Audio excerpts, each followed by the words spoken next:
You know, I've been 5 years with the other brand, and to change to a new brand is always a bit difficult, I would say, in the beginning. You know, in this game, results give you the confidence. Results breed more good results, and you're ready to go, mate. There's nothing you can't do. He needs to know that what he's capable of. Zie, hier moet je al rechtop gaan zitten. Hier, kijk, rechtop zitten. Niet vooruit, rechtop moet je. Je moet hem voelen. Zo, je moet hem voelen. What can he say about me, because he knows me for 3 years, you know, and still he comes with new things. And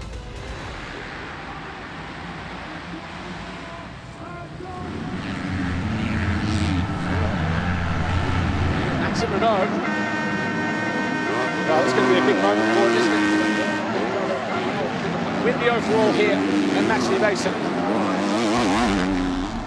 I think that most people are surprised that Maxime Renault has been dominant in the MX2 class at the halfway mark, but really this shouldn't be a surprise at all. Maxime was tipped to be a world champion and a great of the sport from his early EMX 125 days. A rider like Tom Vial, in comparison, wasn't. Vial was never expected to be a world champion. Renault was. What he's doing now is merely fulfilling expectations. Like, this shouldn't be a surprise. Injury after injury through his EMX 125, EMX 250 and eventually MX2 days kind of derailed his career for a portion there. He just struggled to gain momentum and didn't really make much progress through the years like 2016, 2017. But now, he's back on a factory team, he has some momentum, he has confidence, and we're seeing the result of that. It's definitely not a surprise that he's been the dominant figure in MX2, and if he goes on to win the MX2 title, which halfway through the 2021 season it definitely looks like he will, that wouldn't be a shock either. Renault should be this good. He had the speed, he's always had the talent. We've always believed that he could be the next MX2 world champion. But he had such a bad run with injuries. Like he explained, his shoulder, he did a lot of damage to there, and then his elbow, and that was a result of another rider landing on him.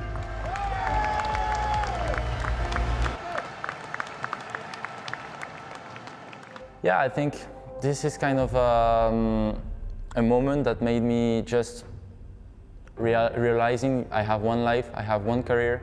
I almost messed it up with a crash that was not even really my fault. A rider jumped on me, so I'm just trying to give my best every time I have my wheels on the track and enjoying, just trying to get as much pleasure as I can, and just playing, because that's all it is about, you know. And this is helping me for sure, because I see it as a second chance, and you don't have so many times a second chance, you know, so no pressure at all.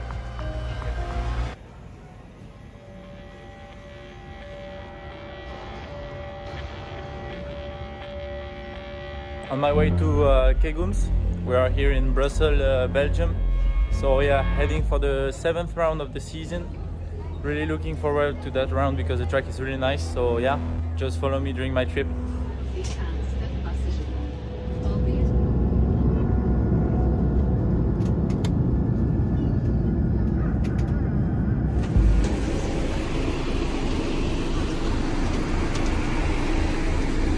Just arrived here in Latvia, in Riga, so it's now 10 p.m. We just take the location car and then we are going to our hotel and have a good sleep for tomorrow, Friday, going maybe at the track and have a little look at the layout. So yeah, have a good night, guys. See you tomorrow.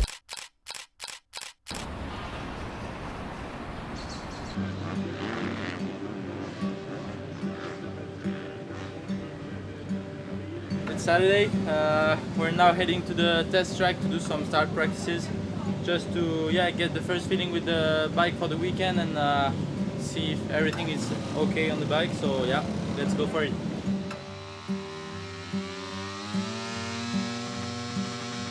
I had so much injuries, and one really big one in 2017. I was not even sure to ride again a bike. You know, I had some nerve problem in my left arm.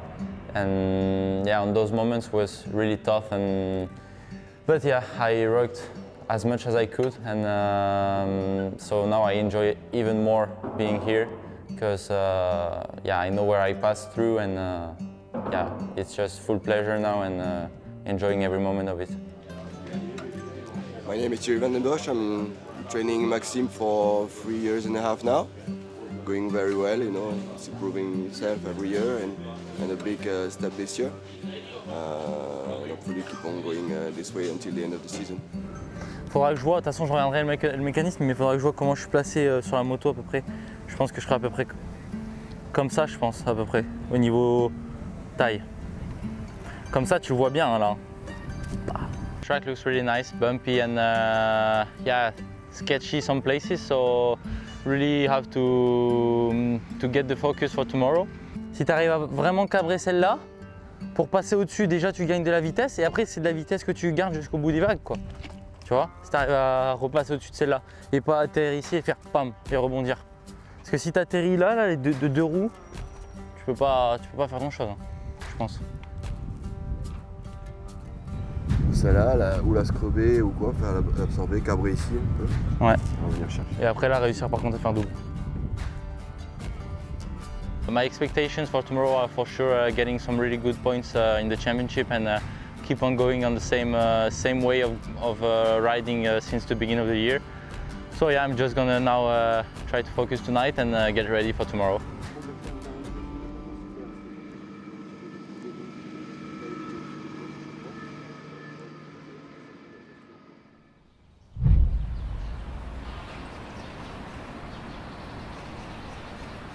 It's Sunday morning.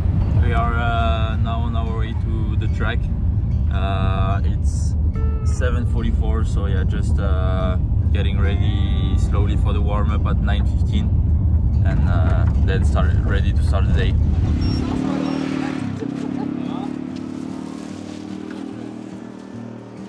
Morning. Ça va? All good? Ça va toi? Ready to rumble? Yeah. Ready. How are you? All right. Good. So he's come a long way, but like in terms of his ability, his work ethic, his determination, he's undoubtedly like the most determined rider on the line, I would say. Yeah, now I'm starting the day with going to prepare my stuff a little bit, and then going to the physio. So I'm gonna have just a little checkup and releasing a little bit some muscles and getting fully ready and fully focused for the practice to get some good feelings on the track. And then before both motos, I will go back to the physio, have a little manipulation, let's say, and be ready.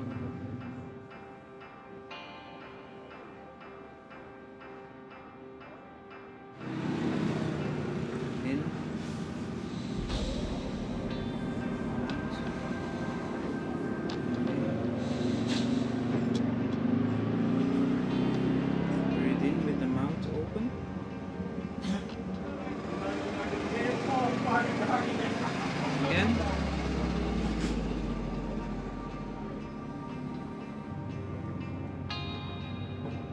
Breathe in deep and out. Yeah, actually my arm is not 100%. I don't talk so much about it because I don't want to, yeah, there's no excuse. I mean, I'm used to it and it's not a problem for me as in the riding, but my left arm is for sure less strong than the right arm. I still have sensibility problem on my two fingers, on the index and yeah, the middle one. And so yeah, I'm just used to it now. You know, I don't feel my clutch with the two fingers. I just feel it a different way. You know, just not sensitive, but feel it as a movement. But I'm used to it, and it's not a big problem. I can perform on a high level with it, so this is not a problem. I'm just going through it.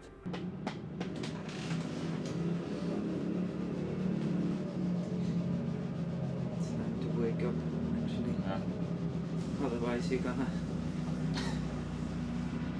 Never got my ass slapped like that. Okay. Done? Yeah. Thank you.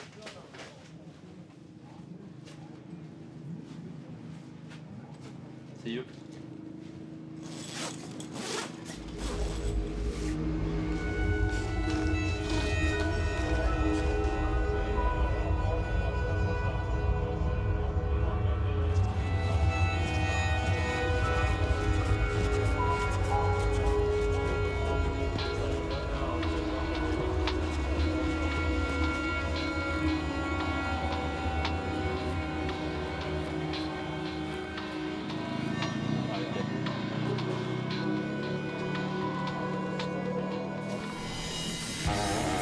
Maxime Renault once again, 30.7, so only a tenth off. Sector 2, imminent as he enters Sector 3, almost now-ish. And Maxime Renault is in green again, or 32.1.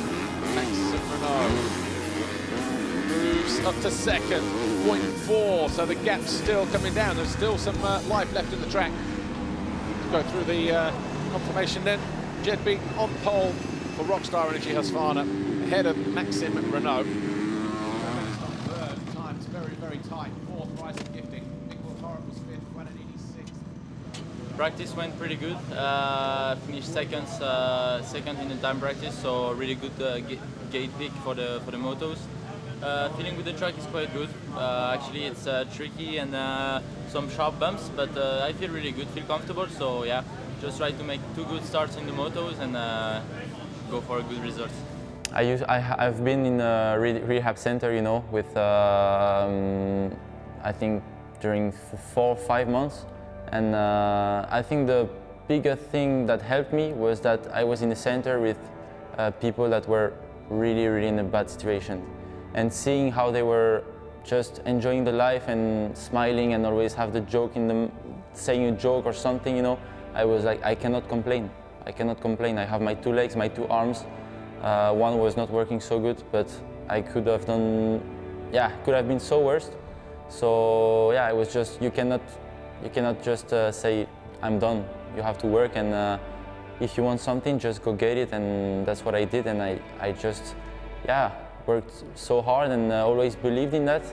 And one day, the nerves started to react a little bit, and from there we worked on it, and it came back. So yeah, that was a little bit kind of a redemption, you know, and mentally I think I'm ready to give it all, and I will never ever stop, and never ever, yeah, always believe, you know, so that's also a strong point.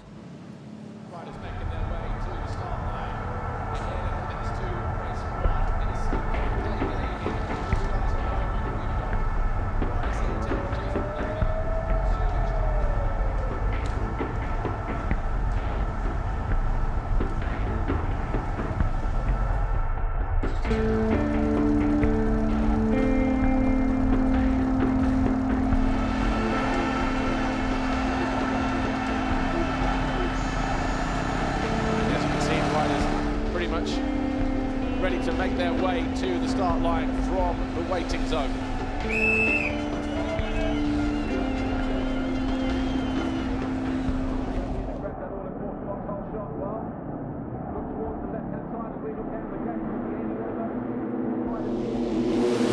Oh, 1 or 2 riders trying to go too early, catching out a few of them as well.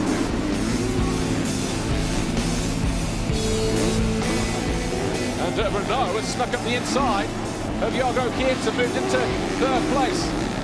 The gap, is it coming down this time around? Yes, it is, 1.2 seconds. A flying lap for Maxime Renault, 2:03.2 compared to 2:05 on the Italian. This is for the lead, and he does. He's got that corner absolutely dialed, Maxime Renault. On the home stretch. He came through a little bit of traffic at the beginning.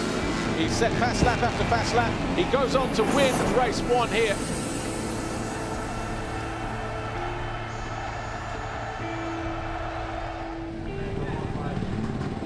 Congratulations, pretty much a perfect race. You really couldn't afford to switch off though, but you got your second race win of the season. Yeah, really happy with it. I got a good start, but not the best, actually. I think I was 5th. And then I was really hard. Good job.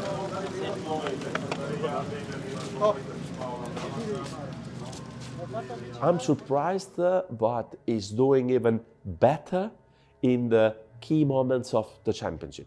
The right moment when the others are a little bit in trouble, bam, is there taking the most of the points. The moment where someone is popping up and saying like, maybe I can fight with him, bam, is winning a game. So he's doing it very, very well. I will not be surprised if at the end of the season he can win the championship. Yeah, for sure, this is something that gonna make me feel complete. I mean, I worked for it since I'm a kid. I'm dreaming about it since I'm a kid. Getting that world title in 1 to 5 was also something that was part of the way of following, you know, and then getting those 2 injuries also get me a little slap in the face, you know, and wakes me up about, don't think this world title gonna come easy, you know. You have to work for it. We are so many young and talented riders in the world, and yeah, you just have to want it more than the others. And now I feel like I'm ready this year. I've put the job in, and but yeah, there's always a part of unknown, you know. So, but yeah, I have the red plate. I feel good. My bike is working really good. I feel in shape. We will see this season how it will end. I made a big push in the first 15 minutes, and then just cruise mode, so it was not pushing all the motor, you know. I tried to make some quick passes, and I think after 10 minutes I was second and charged to the front because he was already a little bit gone, and I passed him, I think, at half motor more or less. Made a little gap, and it was fine. There is your championship leader. Well, Maxime Renaux started the day 26 points clear, and after beating Guadagnini, his closest rival, in race 1, that gap has now gone out to 29 points as we head into race 2.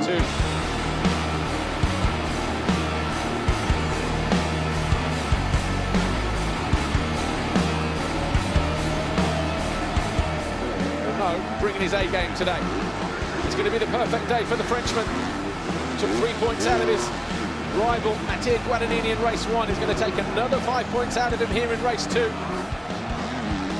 On his way down to the line then, Maxime Renaux. He started at that 2.1 seconds clear. He's been pretty much immaculate all day. He crosses the line, goes 1-1 for the first time in his career. He wins the Grand Prix. Maxime Renaux continues to lead the championship in MX2. And your overall podium today, Maxime Renaux, Jago Kiet, Mathieu Guadagnini.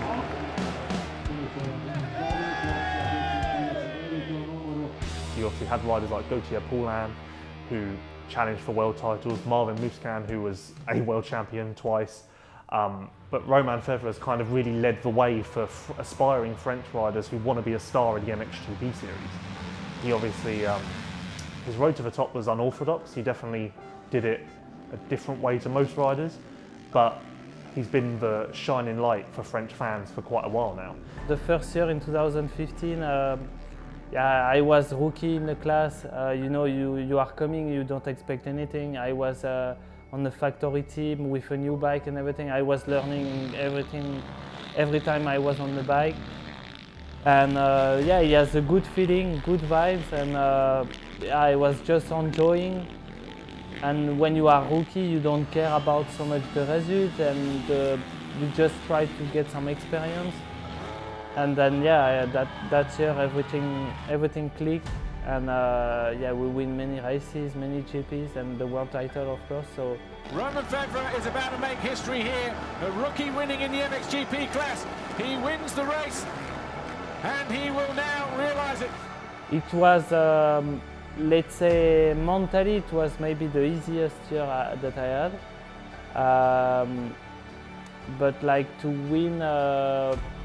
If I win at the end of the season, it will be 6 years after my first world title. So it can be for sure a good one, especially with all the hard years that I had in the past, and for my team too, because I think Kawasaki has never been world champion on the 450. So yeah, I would like, yes.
July 5th, 1954. A chapter during the dawn of rock and roll takes place at Sun Records in Memphis, Tennessee.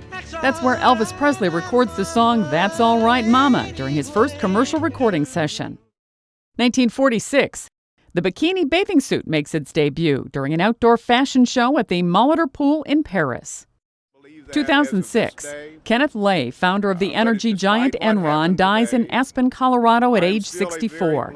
At the time, Lay was facing decades in prison for one of the biggest corporate scandals in U.S. history. 1975. Tennis great Arthur Ashe becomes the first black man to win a singles title at Wimbledon, defeating Jimmy Connors. 1947. Larry Doby becomes the first black player in baseball's American League. He debuts with the Cleveland Indians just months after Jackie Robinson breaks baseball's racial barrier. And 2002. Baseball is a hard game. And, of course, hitting a ball is the toughest part of it. Baseball Hall of Famer Ted Williams of the Boston Red Sox dies in Citrus County, Florida. He was 83. Today in history, July 5th. Sandy Kozel, The Associated Press.